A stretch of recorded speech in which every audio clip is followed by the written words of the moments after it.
So I'm here with David Allen and Gary Bagstaff in this format representing the British Signographic Association, where David is the president and Gary is our new vice president. I think perhaps if we could start, David, if you could introduce yourself, tell us a bit about you and your business and your role in the association. So I'm obviously David Allen. I have a company called Allen Signs, which is based in Lincolnshire, which was originally set up by my parents. We're approaching 60 years old now. Next year will be our 60th anniversary, and I'll have been in the business 40 years. And we do pretty well any type of visual media that you can think of that most customers would ask for. And we started off as a traditional sign writing business, and then that's gone, and obviously we're now fully into the digital age and every type of commodity that you can think of. I joined we've been a member of the British Sign Association, or the Master Sign Makers Association as it was, since the 70s, and I actually came onto the technical committee, I'm thinking about 1990-ish, and from that point obviously I kind of sat in the background for quite a long while, but then obviously joined the board a few years ago, and then ended up being strong-armed into the position of taking a vice presidency job, which is what I've now done to Gary. So and I've been very pleased to be involved in the association, because it's an industry that's given me a lot, so it's an opportunity for me to put something back. Can you remember why Allen Signs, all the way back in the 70s, decided to join the association? We were approached by a gentleman called Reg Green, who greens the sign makers in Hull, and he came to my dad and basically said, if you're a serious sign company, you need to be a member, but you have to be vetted first. We don't just take anybody, but if you want to be serious about it, you need to join. And he joined, and obviously the rest is history. It was, as I say, it was the Master Sign Makers Association when we first got involved, and we've stayed members ever since. So my dad always valued the idea that if he had a trade association behind him, it kind of sent a signal out that he was serious about what he was doing, and holding a high standard was something he was always very keen on. So it really didn't take any thinking about when he was approached. Is that a philosophy that you think is still in the industry, or in most industries actually, or is it something that maybe is a bit diluted in recent years?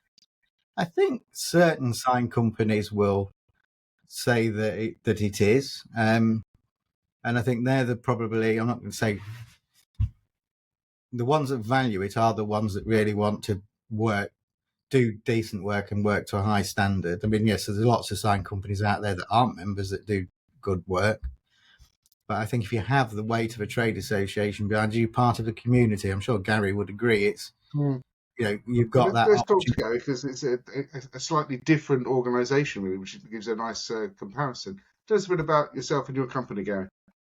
Yeah, so I started Source in 2010 following redundancy. So started it at home with a 610 wide plotter from the kitchen table, and sort of grown it from there, really. So we're nowhere near as established as Allen Signs, but do similar work, sort of a wide variety of signage, vehicle graphics, sort of basic exhibition stands, and all the sort of weird and wonderful stuff that we get asked to do in between that. We're a team of 12. In terms of why I got into the industry, or why I got involved with the BSGA or the ISA as it was, I think was because we'd been invited to a few of the events and the awards, and I was impressed with the sort of size and the scale, and I was in awe of the other members, really, and looked up to the other members and the association, and felt like I wanted to be part of that, and push myself and my business to get to the levels of some of these other businesses. So it was seen as something that made me proud then to be part of the association, and as David said, sort of try and show that we are a quality outfit and that quality matters to us. The sort of aspirational, I guess, traditionally the association will have been the larger, sort of well-established sign makers, but I think the market now is there's a lot more smaller people out there, almost one-man bands or small businesses. Can they still get the same sort of benefits, really, of being part of an association? Your thoughts on that? I think, as you said, most of our industry now is sort of less than 10 employees, I would say. Most maybe 1 to 5 sort of staff size. So there's definitely a lot that the association offers to businesses of that size, and we're doing a lot more now to add even more to that. So that is our sort of target audience as such, as an association, and we know that our numbers are made up of businesses of that size, and we're going to do everything we can to help and support. Okay.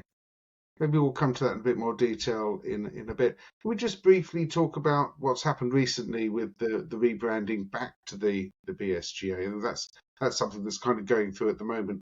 David, do you want to explain a little bit about how that's come about and where we go from here?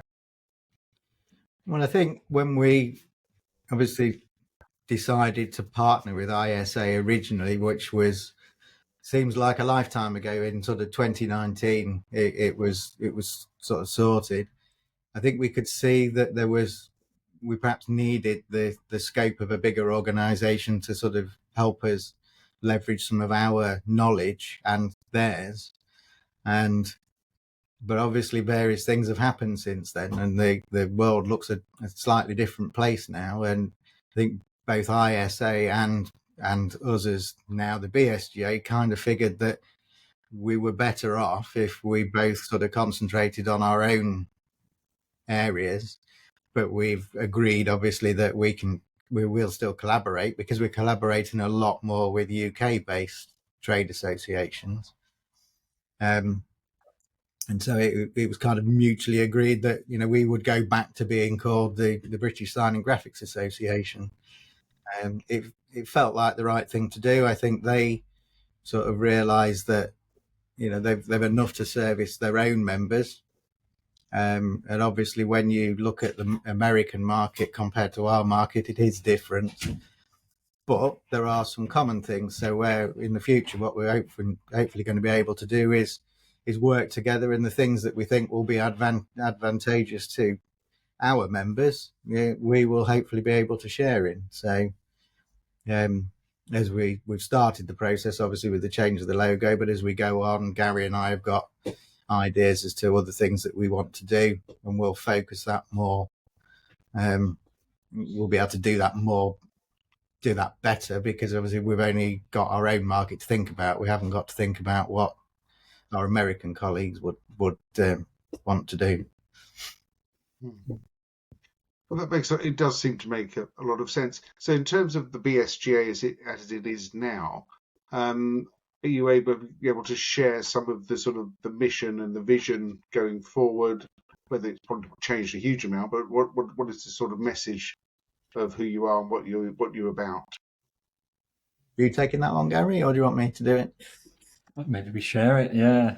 For me, what we're about now is supporting sign makers with day-to-day challenges, helping them get the most out of their membership, working with our trade partners, to get them the most out of their membership as well, because they pay money, they want something for that.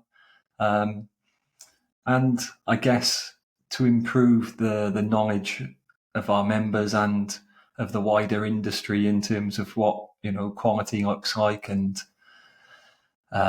safety features, environmental impact of our industry, and all those things, and just sharing the knowledge that our board has got and our members have got, with each other, to improve the industry as a whole. I think it's like a double-edged sword as well, because if we can increase awareness of the association to people who buy signage, then they will start to look for our badge as a mark of somebody that's got access to the right training, the right knowledge, the right information. which then hopefully will drive business to those that are members, but obviously encourage others that aren't to get involved as well. So to be able to do that, we are going to look at different initiatives that we can do, that we can put under our umbrella, which will give a confidence to anybody who pays their membership fee that, we've got some resources there that they can tap into. And I don't just mean the technical side of things, but it's the other things that we all need as a day-to-day running a business. Is there some specific examples you can talk about? Talk about day-to-day running, so that's just sort of accounting and marketing and those sort of things. Can you support there? Yeah, it's something that David and I have talked about. So for me, most small sign makers know how to make a sign, or should know how to make a sign. They should know how to operate their machinery and fit general day-to-day stuff. So I think we're here to help with the things that are a little bit out of the ordinary for them. If they get, a very sort of specific specialist project and they're a little bit unsure about how to manage that, we're here to help. Ask us those questions. But then besides that, I think something we may look to help with going forward is general business sort of management and running of a small business, staffing issues, recruitment, costings, accountancy, insurance, all those things that somebody that's maybe worked for another sign company for a number of years and learned their skill, they've then set up their own business, but they're not so, familiar with all the other aspects of running a business. I think that's something where we can help. In terms of running events and those sorts of things, you've done some of that previously. Is that something you'll be continuing? Any ideas that you can share of the sort of events you might be running? I think we've been planning a couple of sort of expo sort of networking events that but obviously this being a Drupal year, that's we kind of we need to give everybody a bit of a rest, so that's something we'll probably look at next year. And I think along with that, obviously we always talk about doing things like an awards event. Still some way off for the association to run its own, but it is something that we would like to do, because I think that way all the good stays in the industry, and it's and I think as well, if you got recognition within the trade as opposed to an external, I think that carries a lot of weight, and I think people would be behind us if we were able to get something like that off the ground. But it takes time and it takes resource to do, and that's something that we're working on. It's all part, I suppose, of the vision of becoming more accessible and being useful. I'd like to think really an association should be useful. It's a tool that you pay money into. You should, should want to be able to use it and use the information that's there. And we're quite fortunate with some of the other directors that we've got. The knowledge base is good. So again, if we can do events where there's maybe a bit of networking and then some information sharing and things like this, I think they're all, positive things we can look to bring to the table next year. We've run some small events with some of our trade partners and in talks with others to sort of do more of those this coming year. They're smaller little workshop type events, but looking at new materials, installation methods, best practices. So some of those will be at suppliers' premises, some of those will be online. But yeah, that's something else we look to do. I think that must be a big part of what members can get from being part of the association, just the understanding of new products, new services, new techniques that come into the market that are relevant to them, to be able to provide the opportunity for them to go and learn and in a cost-effective and straightforward way. I guess that's where you're aiming with the trade partners there particularly. Yeah, definitely. Yeah. Okay, that sort of leads to the question that I have along those lines, as well as supporting the industry and providing information so on. Are you looking to promote yourselves maybe to the specifier market, the sort of your customers to a large extent that might be looking for something but don't necessarily want to go to various suppliers? They might want to go to an independent association like yourselves. Do you do much of that?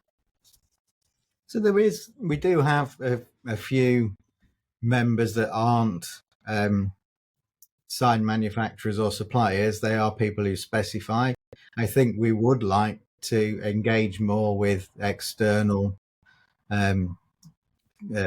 people, because I think that drives, again, will drive the message home of a BSGA member being somebody you can rely on, and you can rely on the fact that they, as I said before, they're trained, they've got all the knowledge base, they've got access to the knowledge. That's the most important thing. You've got access to it. So I think, yes, it is, again, engaging with planning authorities. Most don't really come into contact with them on a day-to-day basis, but obviously things like gaining advertisement consent when you're putting for signage, things like this, we need to have that dialogue to sort of be able to share information with the planners, but also they need to be able to share that information back to us as to what they're acceptable, so that we don't get instances of people putting inappropriate things up that then cause problems with the authorities. So there's a lot of work to do in the next couple of years, and the change of name gives us a real good opportunity to refresh all that and push forward. So good. Okay, well, I think a good way to maybe sort of summarize and to finish off with this is to say, if you're a sign maker that isn't a member or work in the industry and you're not a member, why should you join? What are the real strong benefits for why you should pick up the phone, go online and actually join the association? I think as an industry, we're stronger if we're together. We're still seen as a somewhat of a cottage industry because we're made up of lots of smaller companies. So, if we all are together, we then have a stronger voice. So when we do run up against certain obstacles, whether that might be CITB and things like this, if there's more of us, we have more weight, and we're able to negotiate. We're able to engage better. And that way we're all working for the same thing, because you hear the same kind of issues from companies all up and down the country. So if we get members in, we can then start and deliver more of these group sort of networking opportunities, and knowledge base can increase, and we can then share that information. But as I say, we're much stronger together than we are as a group of individuals. So that's just my on it. Yeah, the other thing members get are the obvious ones, like the use of the branding, so they can show that off to their client base through their their website, their vehicle graphics, their clothing, however they choose to display the logo, to show that they're proud to be part of the association. Also, it is still relevant within tender applications. That is a question that comes up quite a lot. Are you part of a trade association? And then there's all the sort of training and help and support that we're going to be pushing on with this year. So for me, that would be my sort of sales pitch to a potential member, is that we're here to help. Any issue you have, whatever it is, we're here to help. There's a member of our board, of our sort of wider community, that will know the answer to your problem and can help you. So that's what I would say. Well, good stuff. I think so. If anyone is interested in signing up, joining up to the BSGA, all the information relevant is on the website, and I'm sure all the contact details for yourselves and others to get in touch. Yeah. So, thanks very much for your time. Yeah, thanks, You're Jack. welcome. Thank you, Jack.